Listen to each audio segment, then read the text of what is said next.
The Quick Diz Takes podcast is a Quick Diz Takes production. To all who come to this happy place, welcome. Hello, I'm Michael Eisner.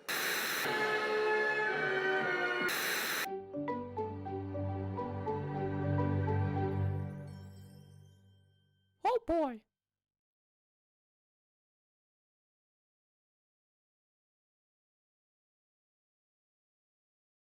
What's up, guys, and welcome to the Quick Diz Takes podcast, episode number 71. I'm your host, Tim LeBeau, alongside Mrs. Sarah Castano. Hey, howdy, hey. Mr. Stephen Lanzi. Hey. And Mr. John Castano. Hello. Please like, share, and subscribe. And if you are new to the show, welcome.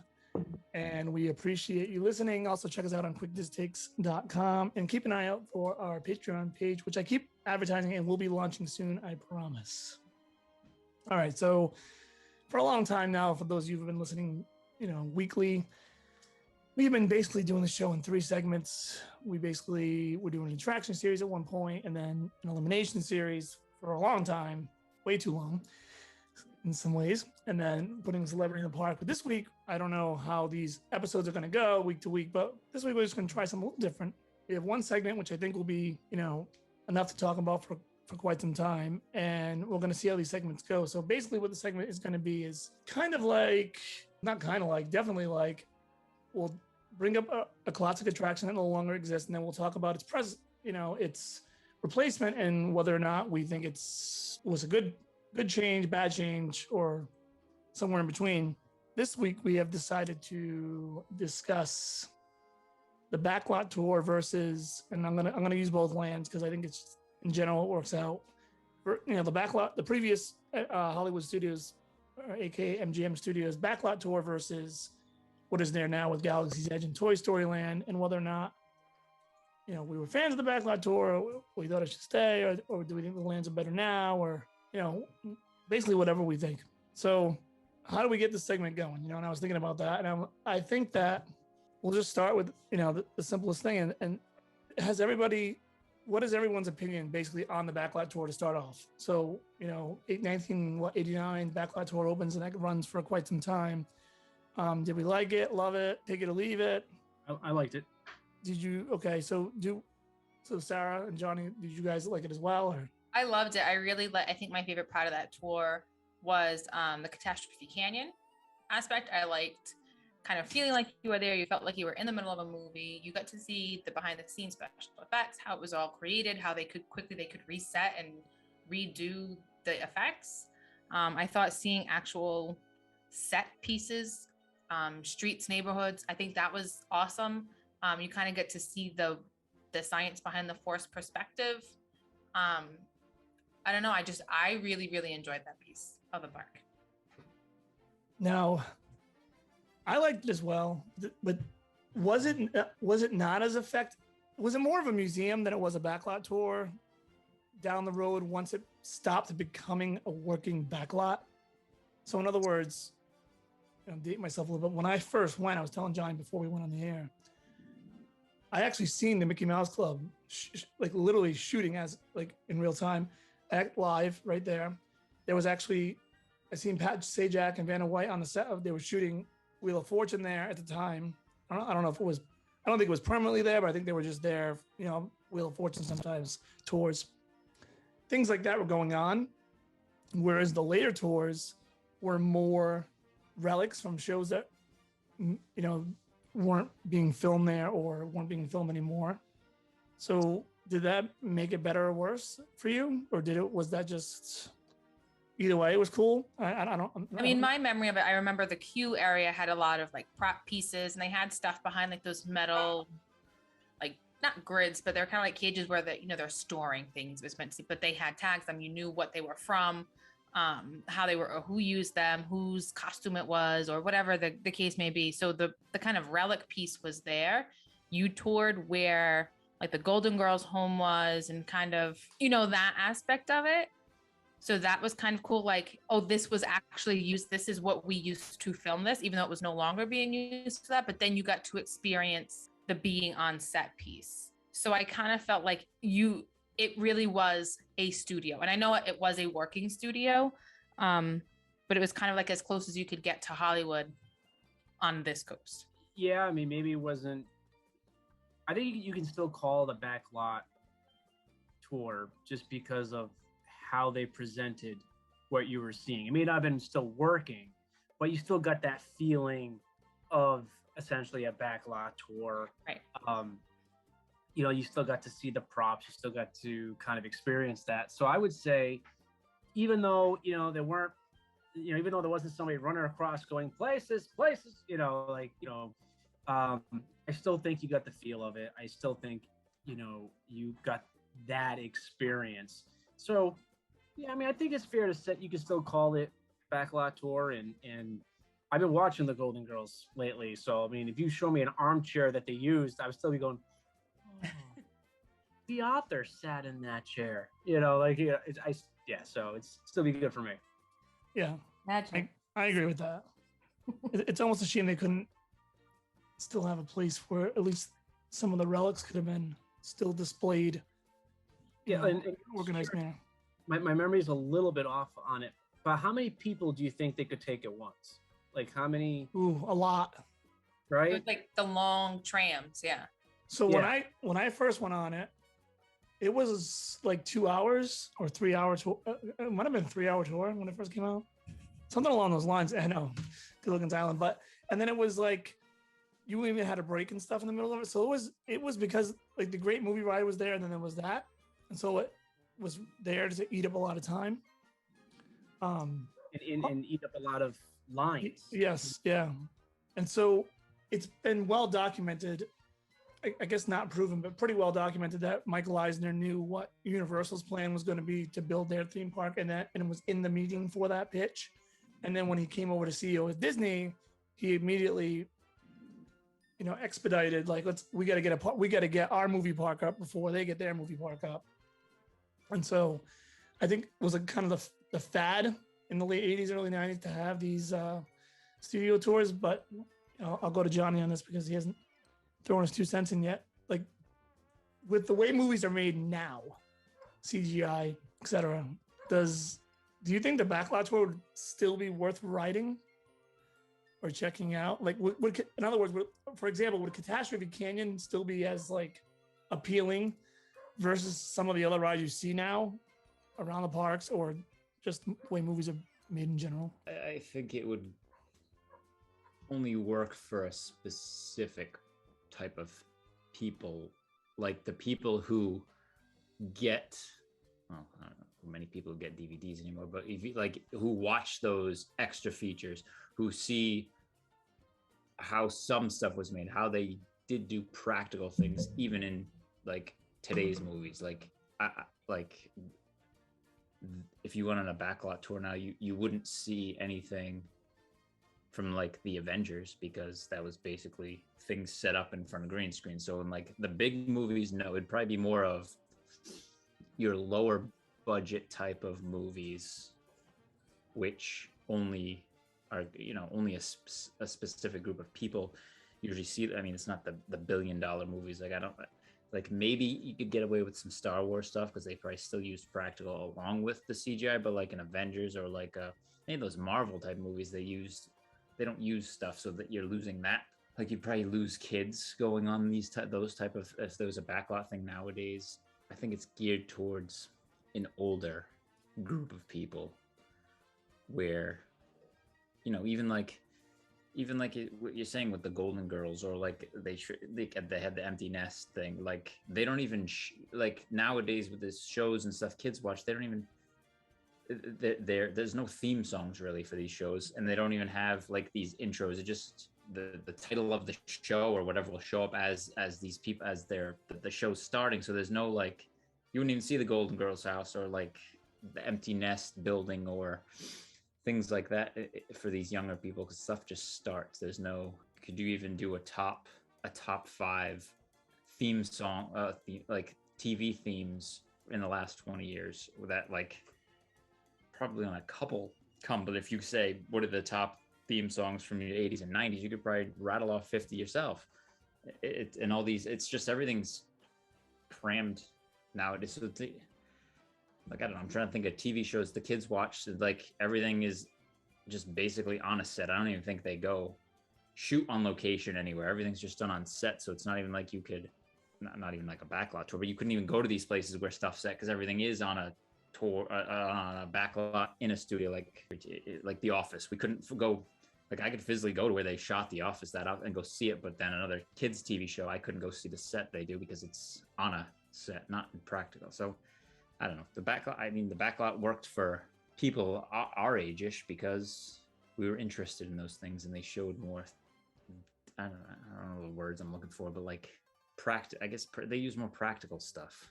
Yeah, and I think you brought up a good point because with the DVDs was a good point because we get so many featurettes in those DVDs now that it's almost not even I mean, look, I can't tell you every detail of how they shot the Avengers, but we kind of all have an understanding of how they do these things now versus back then.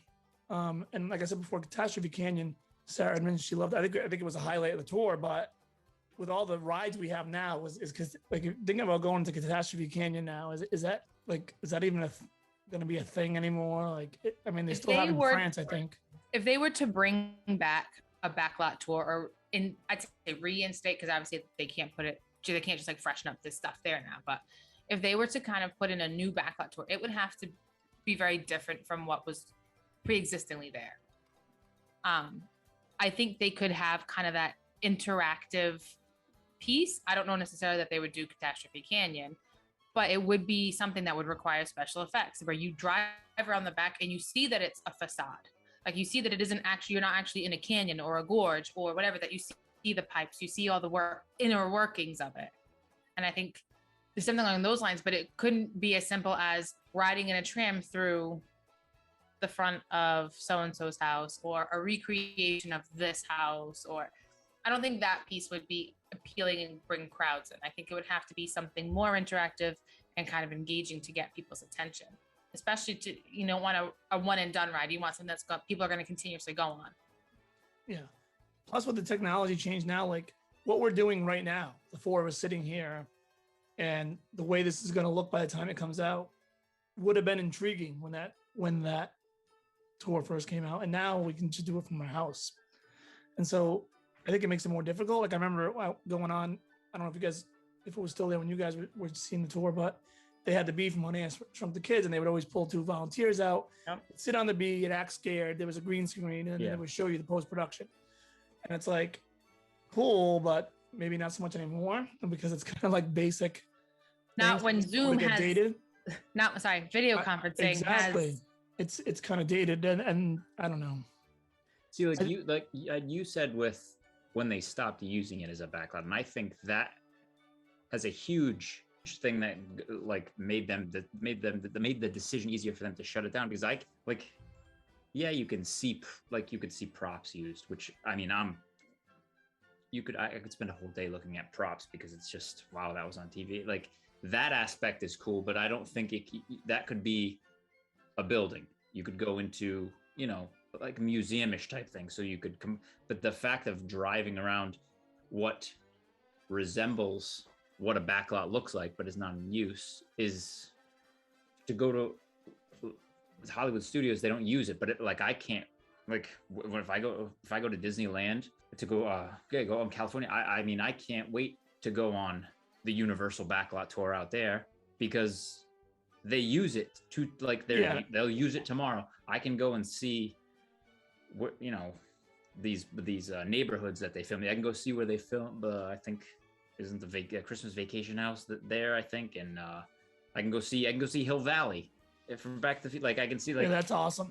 And so it's like that's intriguing to people because they're still using those today, whereas here they don't. And then even the same thing with our Universal down in Orlando, like they got rid of that. What was it, disaster or whatever it was called? It was the same type of thing as Catastrophe Canyon, but they got rid of it. And I mean, not what they replaced it with, that Fast and the Furious ride isn't anything better, but it's just that I think that had a huge part where they're absolutely not using it to do anything. It's just, I mean, what did they really even use that backlot for? I know they filmed, was it that Christmas Ernest movie? I think they filmed that fully in Florida, and I think they filmed. Yeah, they filmed that Hulk Hogan TV show, which actually, they did. Yeah, they did. used a lot of actual like World Showcase and stuff for that. But I mean, there's nothing that really jumps out at you that they even used that backlot tour for. I mean, that backlot for besides, like you said, Mickey Mouse, the Clubhouse show and or club whatever, and maybe when Wheel of Fortune and stuff goes on their thing to Disney. But I mean, yeah, I guess people got sick of it's not real. I don't know. I'm gonna look at what was filmed down there while we go along. But I'd say I think when they kind of took out or they closed down that area where the backlot tour was, even before any construction started on these new lands that are where it currently stands, I think that was kind of a turning point because you could call it MGM Studios because you had studio pieces there. Mm-hmm. And yes, you had Indiana Jones Stunt Show Spectacular. That was kind of relevant at the time. However, that, in my opinion, the attractions that were there at the time, that attraction made it MGM Studios. You could see the history through the Great Movie Ride. You could see the people version or the human version of the backlot tour in the stunt show, like the actual people behind the scenes who work and choreograph and practice and all of that. And then you saw the mechanical piece there.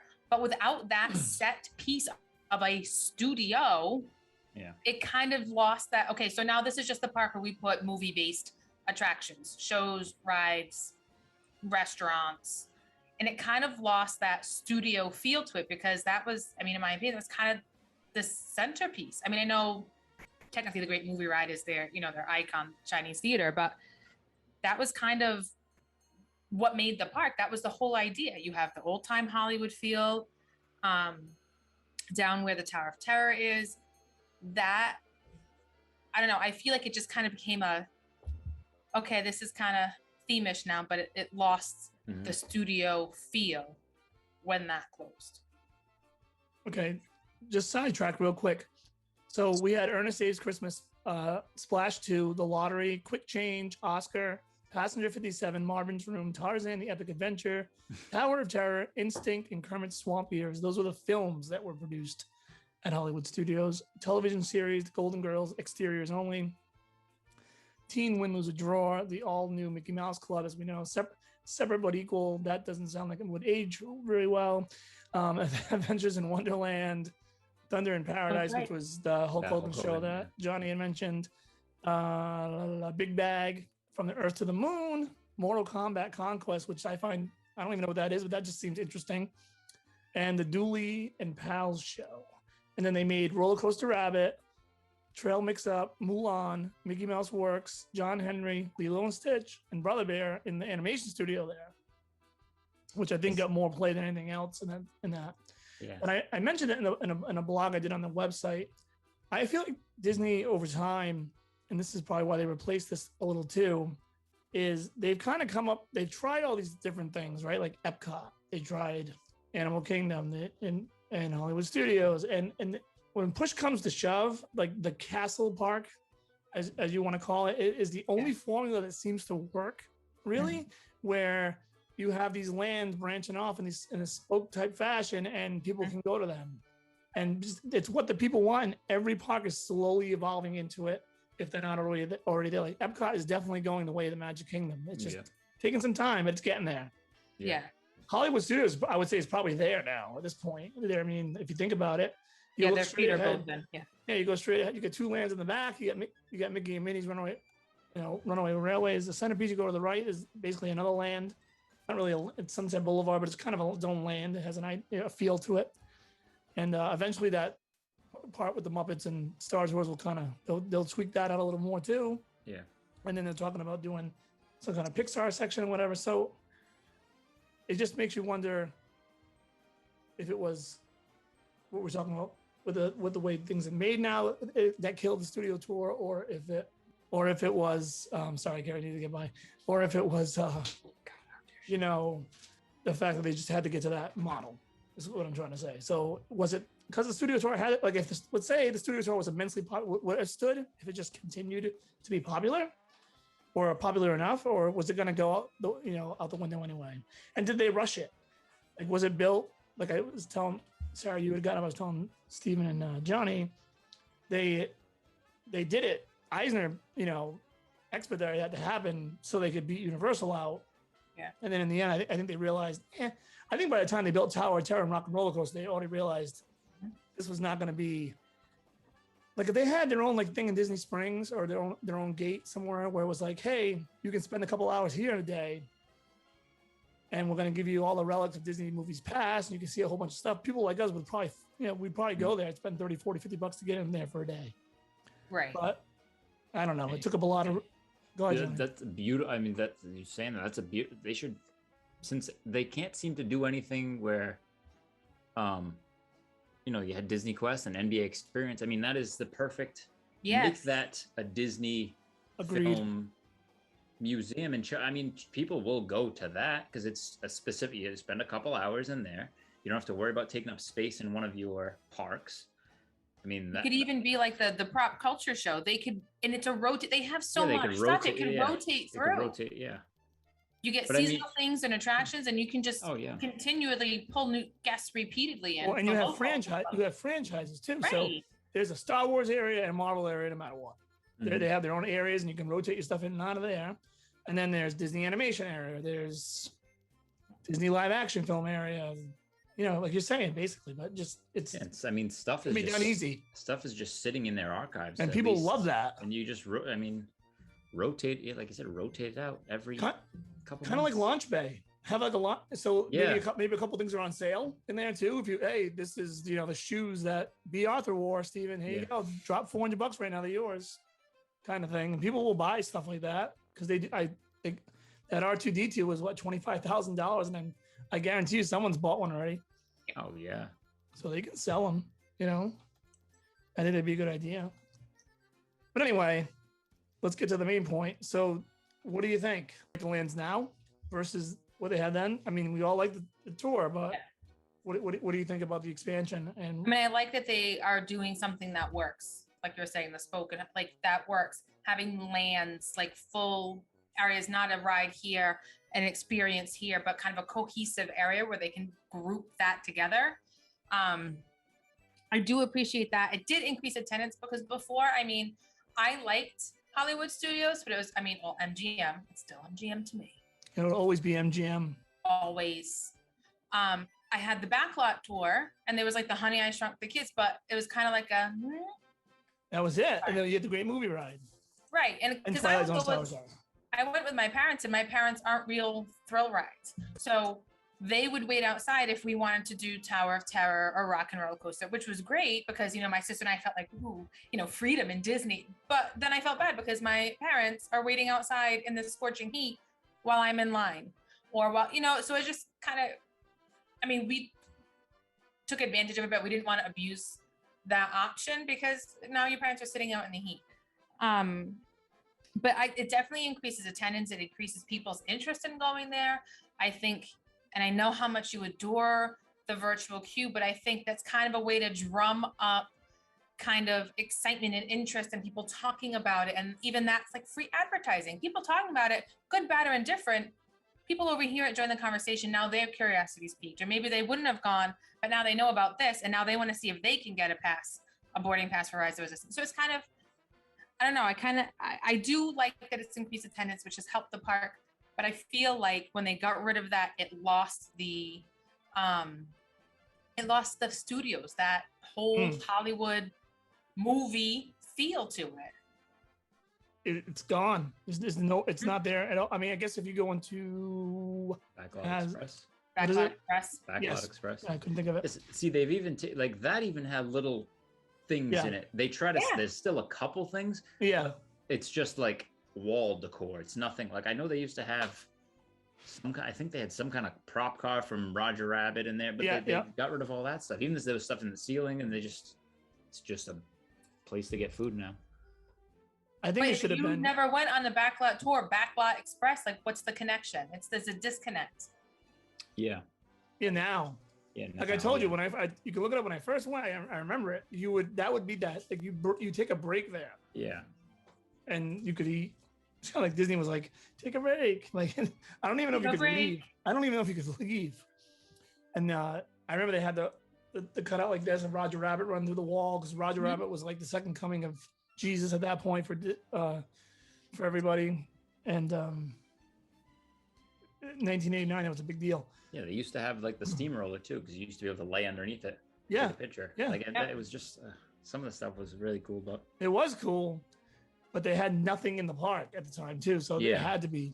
And so like once they got like by 98, you basically had Great Movie Ride, Star Tours, Backlot Tour, which was kind of, I think at that point was already a shell of I think it was already a shell of what it was, and then Tower of Terror and Rock and Roller Coaster. So how, they had to find a way to justify. The other thing is you have to find a way to justify charging people that much money for a park that's can be done in like 4 hours. I think Steven had mentioned like he considers Animal Kingdom that way right now, which is, I would have to agree with him.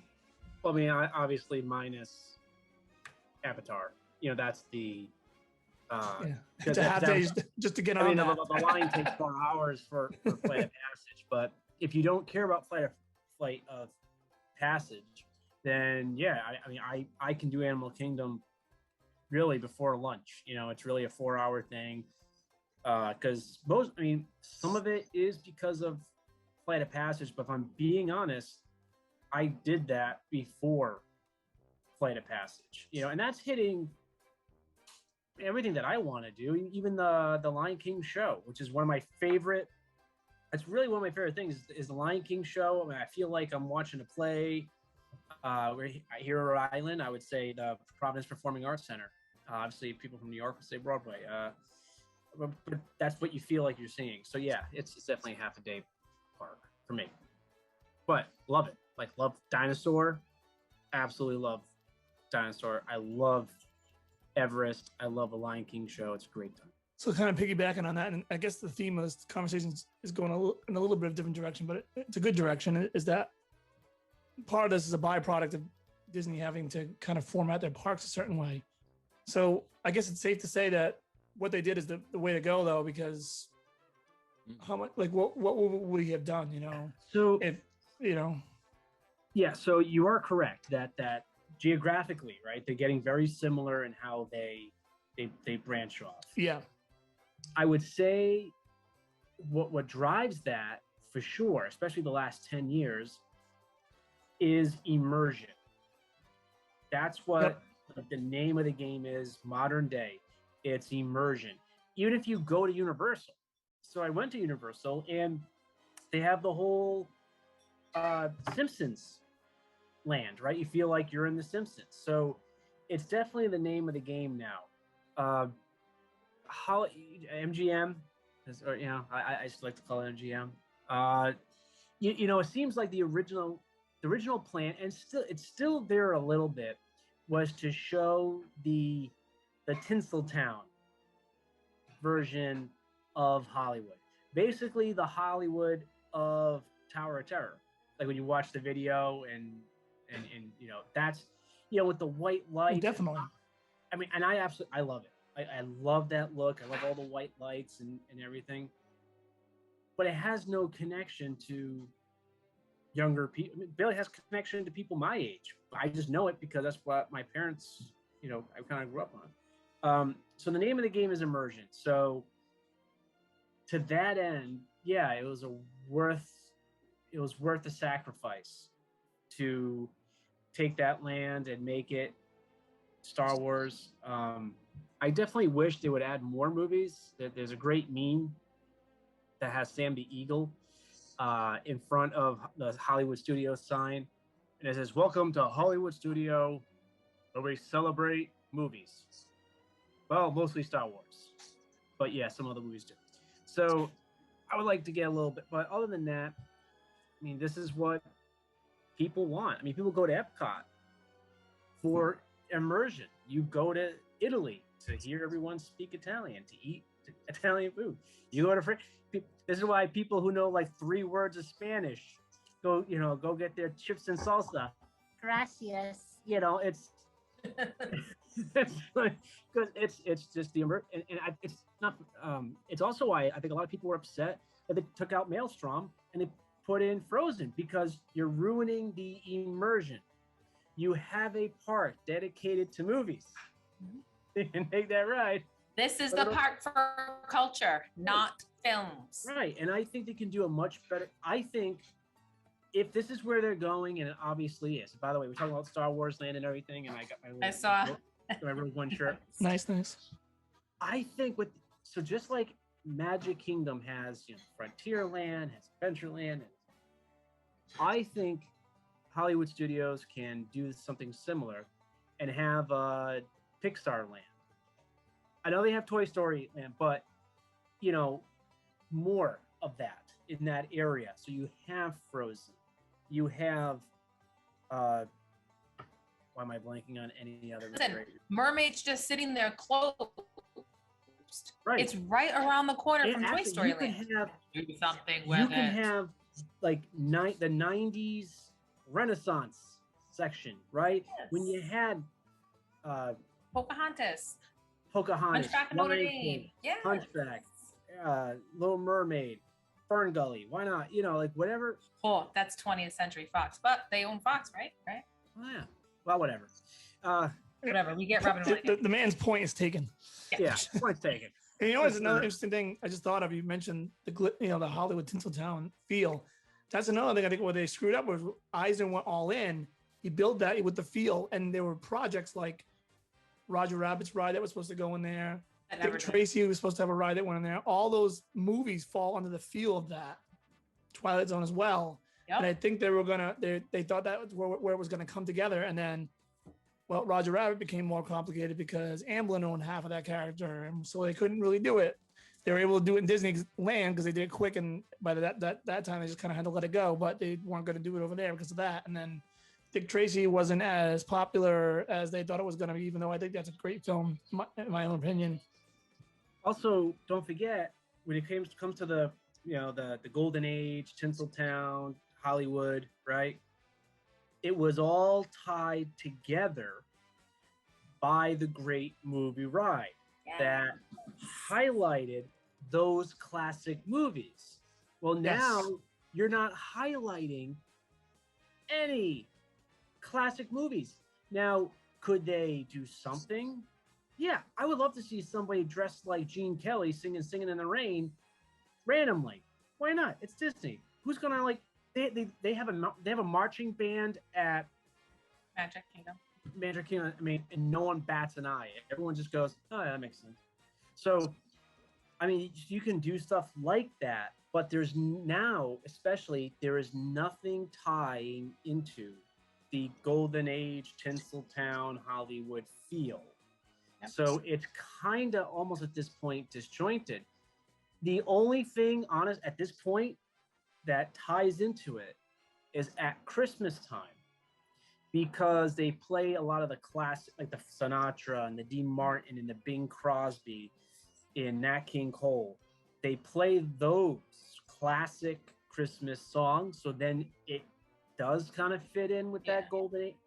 Other than that, though, and all their decorations are all those old, tiny decorations at Christmas too, which they and so cool. At that time of year, it fits perfectly. Yep. But other than that, there's no rides, there's no attractions, there's nothing, there's no Frank Sinatra impersonator singing some song. Like, there's nothing that ties into that era. I mean, people in our age group, the only reason I know who Busby Berkeley is, or the style of Busby Berkeley, is because of the Great Movie Ride. If you ask anybody, like the next generation members, they have no idea. But how do you know? I learned about it in the Great Movie because it was a classic, and it kind of opened your eyes to that style. Like, synchronized swimming kind of makes sense when you see how popular those films were and that style of theatrical production. Yes. But that makes sense because I had that. You don't learn about stuff like that in school, guys.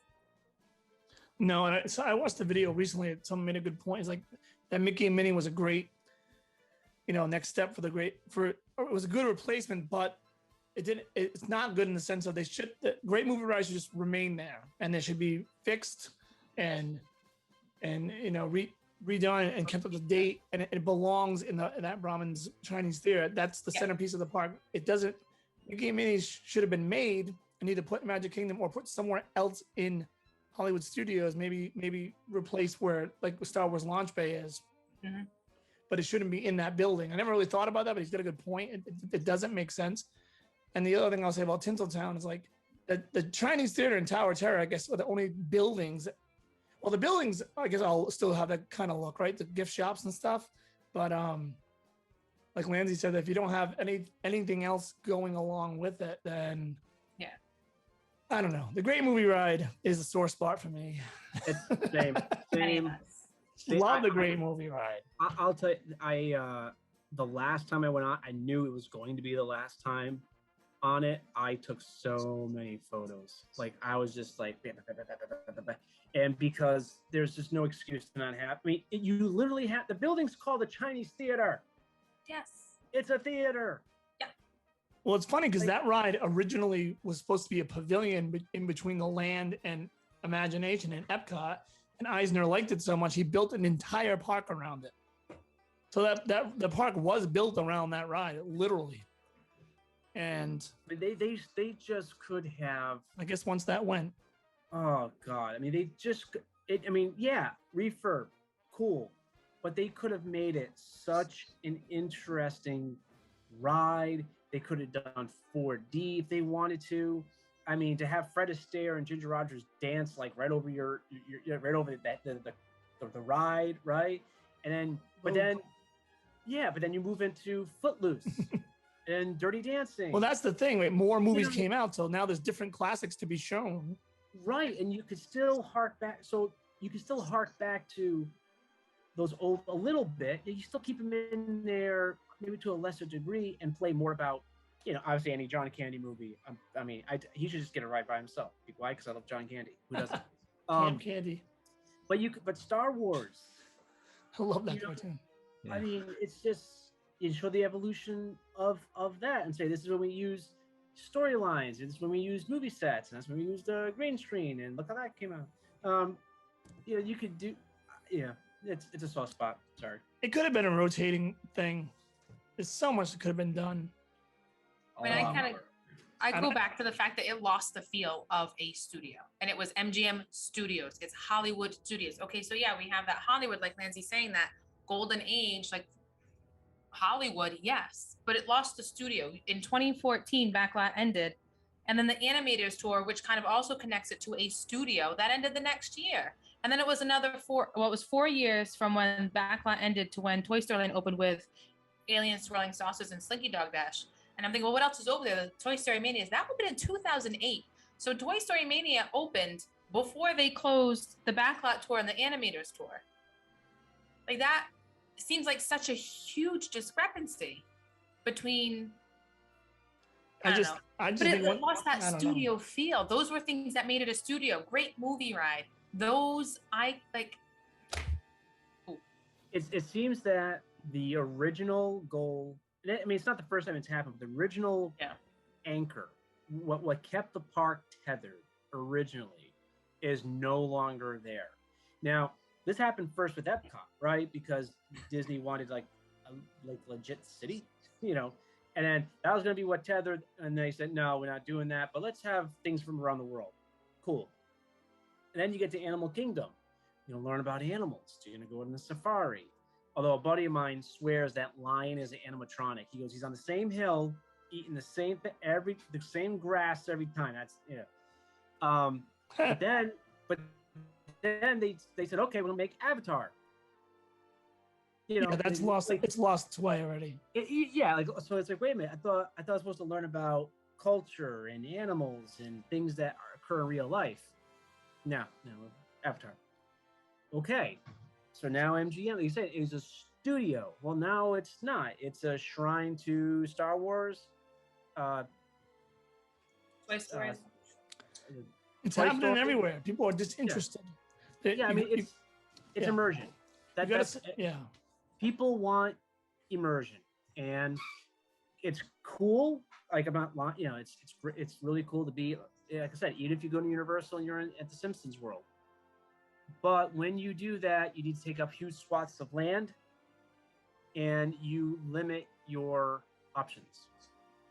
Yep. And people don't want it. You see it changing everywhere. Even SeaWorld SeaWorld is slowly becoming a thrill, amusement park, themed around sea creatures. And so I think with families, I think it's pretty obvious. It's like, I want to go to Animal Kingdom and I want the safari to be there in the back, and that's a great safari. Then the rest of the park, I want to be roller coasters and dark rides based around the theme of animals, or Disney properties that have animals, or a random planet that with aliens. Pandora doesn't make it. Pandora is literally a direct response to Harry Potter. So that's all it is. It's cool, but wow.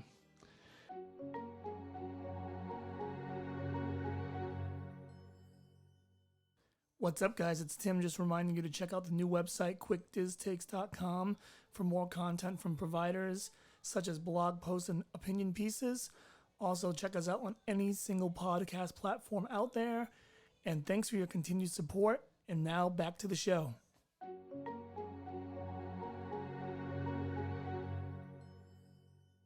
Anyway, I guess we'll wrap up here with one last little tiny segment within the segment. And so we like Toy Story Land and Star Wars. What do we like? What do we don't like about those two lands? Anybody have anything like?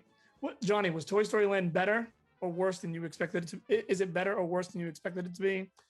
And do you think it was a good addition? Well, I'm biased because Toy Story is my favorite Pixar of the series, so Okay, I was really looking forward to. I was really looking forward to seeing it. I feel maybe. I mean, I like Toy Story Mania. I like that already, and then when I finally get to ride Slinky Dog, I thought that was it's a fine roller coaster for adults, and I think it's a really good like first roller coaster for kids getting out of that like barnstormer thing, like getting up from there. So it's a nice family roller coaster. The only thing I think it like lacks is in that alien swirling saucers are just not like. I mean, it's fun to go on at once, but then like. I mean, it's not, at least for me, it's doesn't spin you too much. So I can handle that ride. So that's always nice to be able to just go on another ride with the kids, but it doesn't spin you. But I mean, I think it could have been like, it's basically just a clone of the Mater ride over in Cars Land and Disneyland. So it's just like another, not just like a quick thing for them just to do instead of thinking of something else. But I mean, as far as the way it looks, like from seeing the pictures of it before I went, I mean, I really like. I think the fact that they just put those like Christmas lights hanging across just brings a whole nother thing to it. It's at night. I mean, it's just, and the whole idea that you're shrunk to a toy and everything. I mean, I guess they, like everybody says, they could have put more. I mean, they could have used the blades of grass from the Bugs Land over in California Adventure just to give you more shade. Like everybody complains about that. I mean, other than that, I think it's a good land, especially with the whole theme of immersion. I mean, that really does put you in Toy Story. So I think that was a good was an upgrade from Backlot, I guess. Yep. All right, Sarah. Better or worse? Star Wars Galaxy's Edge. Expectations. Better, worse? So what I got more than I expected. When I heard about Galaxy's Edge, my brain went to what I knew of Star Wars in the park already. Star Tours, and then that the launch bay, which the launch bay has always kind of been an AC break. You could kind of walk around. There was stuff to look at, but there was no attraction. You can meet a couple of characters in there. There is a movie, but we never seem to go to that. Is it a movie? Yeah, it's like there's like a film in there. The whole story of Star Wars. I never did it. Yeah, we saw it once. I know. We've watched it once. Was it like Path of the Jedi? It might have been like a downpour. I'm not gonna lie. It was like a little mini documentary type thing. I talked to like Kathleen Kennedy and all, like the whole, just the story of it, the story of Star Wars. Yep. I think if I remember, I think it focused more on the last three. They just kind of made, it was more towards the beginning of making those, I think. So kind of, but it's fine. It's not like a must see. No, it's a I don't remember it, so it's a nap time or just cool off time, basically. Unless you're a huge Star Wars fan, then it's interesting to you. So it surpassed my expectations because I took what they already had and I kind of based it off of that. So I know that they had been, they redid Star Tours, they had a randomizer, they kind of fixed the hydraulics and the experience there. So I was like, okay, well, it's going to be something along those lines. Now Star Tours is usually just a walk-on. There's really not much of a line, a standby line.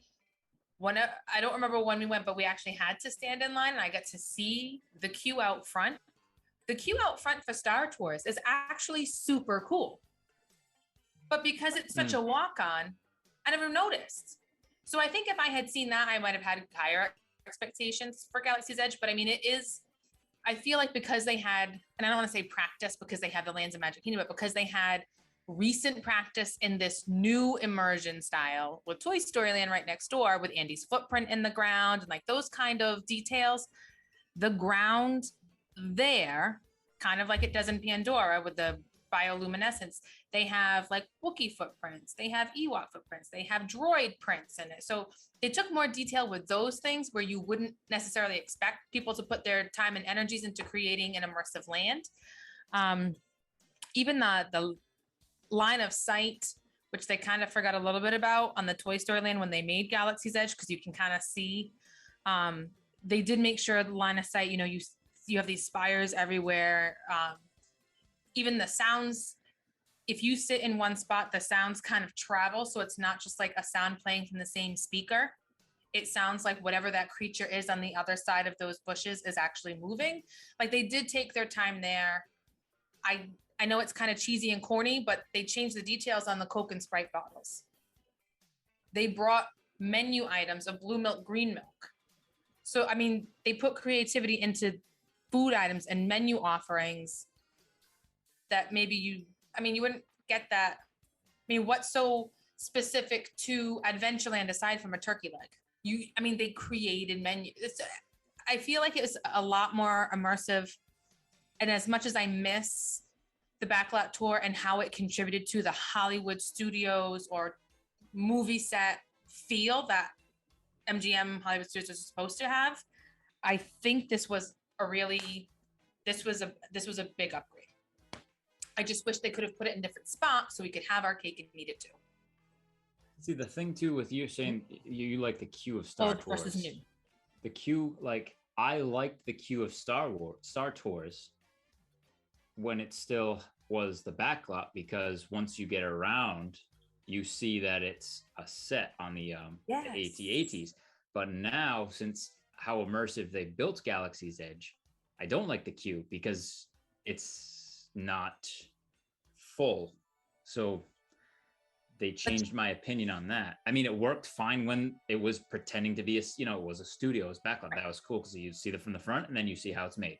Now I go into Galaxy's Edge, everything is, I'm in Star Wars, but then I know Star Tours isn't in there, but it's still in the same park. So you still get that same feeling of I'm going on this tour, and then the backside of the ATs there. It's almost like they flipped the whole purpose and the whole centering of the park around showing you how the magic is made to now you're in the magic. Yeah. So and they don't want you to see how it's made. But then, And I was like looking at it while we were talking. You had think about how all these things showed you how the magic was made, right? So we have Great Movie Ride, the Indiana Jones Stunt Show Spectacular, the Backlot Tour, Honey, I Shrunk the Kids. For a little while, there was that weird sound show that was hosted by Drew Carey, and you were like the pitch dark, and you just relied on that. There was a lights, motor, action stunt show, which was then Cars, and they took that out to kind of expand those lands over there. And I feel like they kind of had like a throw 'em a bone kind of attempt with American Idol experience, because that was kind of a TV thing. And so, but like all those things helped get to that feel. And now they don't want you to feel like you know how it's made. They just want you to experience the magic of being in that land. Which has basically been their model saying. for in Magic Kingdom and everything else. So it's almost like when they did that, people saw the magic behind the land, and then they figured out how Disney was doing it in other parks. They were creating those feels. Steven, from someone that hasn't been to either land, do you have anything to add on this? Oh no, Well, I forgot. Well, right off the bat, I am still upset that I lost my writer's shop, the Writer's Cafe. Yeah, you mentioned that before. Oh, yeah. It's just, I mean, coffee, carrot cake cookie. I mean, just saying. So I'm upset about that. Hey, everyone's got their thing.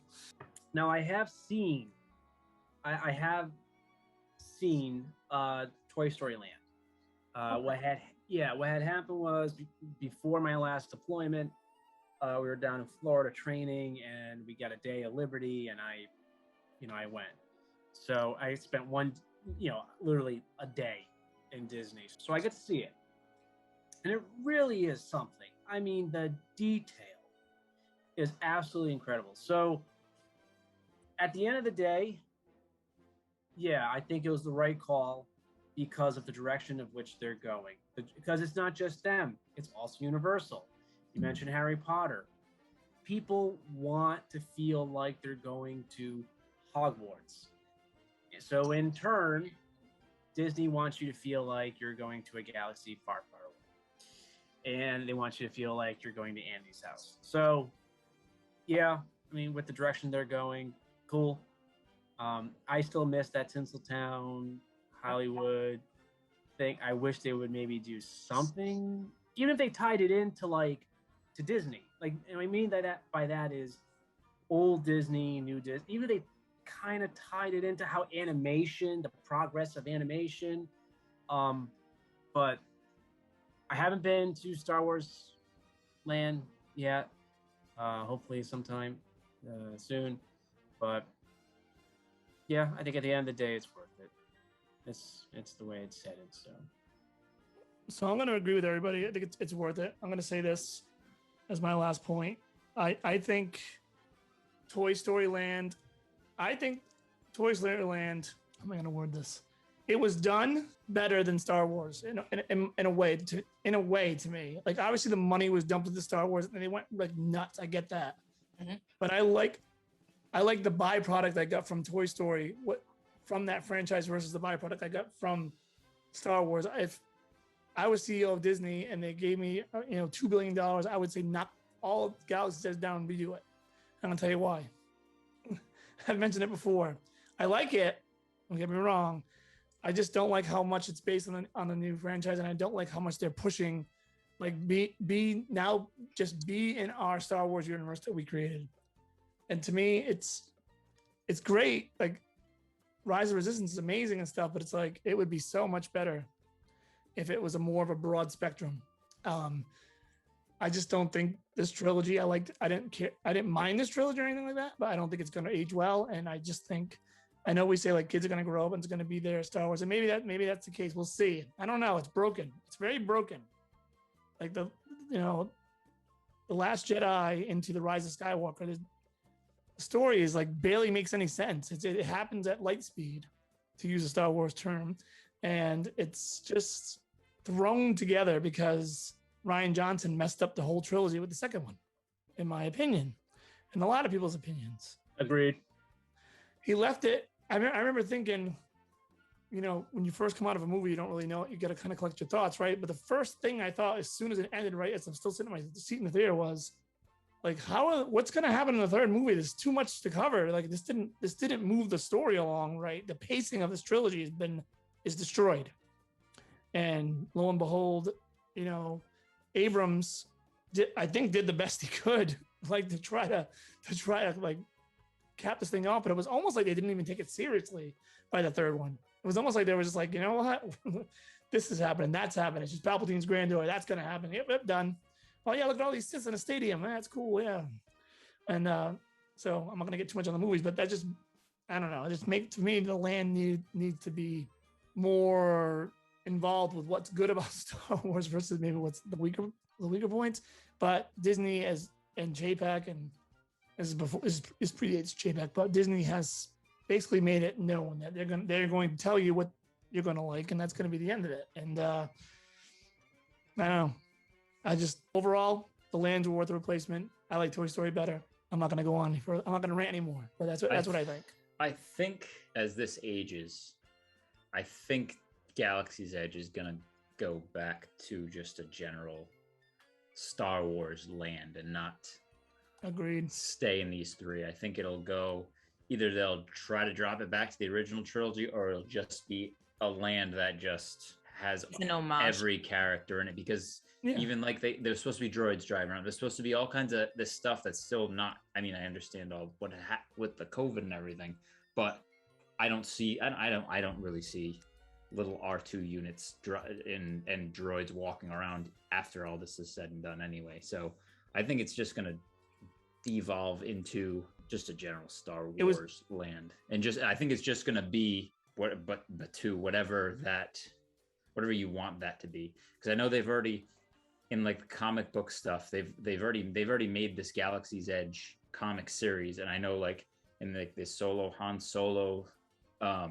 series it's mentioned him going to Black Spire Outpost and stuff. So I think it's just they're just letting it sit now because they're still getting everybody's still hyped up about it. They're still selling lightsabers. They're still The honeymoon getting phase is still going. So I think eventually it'll go to just a general land. I think It's too ambitious. Disney got too ambitious, I think. They're like, here's our product, boom. I think this Galactic Star Cruise is way too ambitious. I really do. I don't think they're gonna get what they think they're gonna get from that. no, I don't. I don't think there's that many people that want that experience. I don't even know. I think if they gave something, like I said in another episode, if they gave something exclusive, an exclusive experience, attraction, something you cannot do by just purchasing a ticket to the park for that day, I think they'd have a lot more buy-in. But I don't, aside from the resort that you're It's not even getting 48 hours for. After going back and like looking at it, like really reading it, and like you look at things and it's like they have I mean, I don't think you have to, like a cruise, you don't have to do everything. You don't want to do something, you don't do it. But it's like some of these things are like 15 minutes, 25 minutes, half. Like, how is it like, how can you get like whatever bridge training was 15, 20 minutes? How do you get like you're supposed to be able to like know what it's like to fly this thing in 15, 20 minutes? Like, it's not gonna work. Like, I don't see how I get that they have your muster drill, because when you go on a cruise ship, you have to do a muster drill. That's like a whole safety thing that they're required to. So I get that they would carry it over, but and the whole like it's only not even 48 hours. Now they're just like they're seeing, okay, well we're charging. I think they're seeing we're trying to charge all this money, and so we're just trying to cram as much stuff in as possible. So it's like, what kind of activities can you do in 20 minutes, half hour? On the Star Cruiser itself, but they have to include.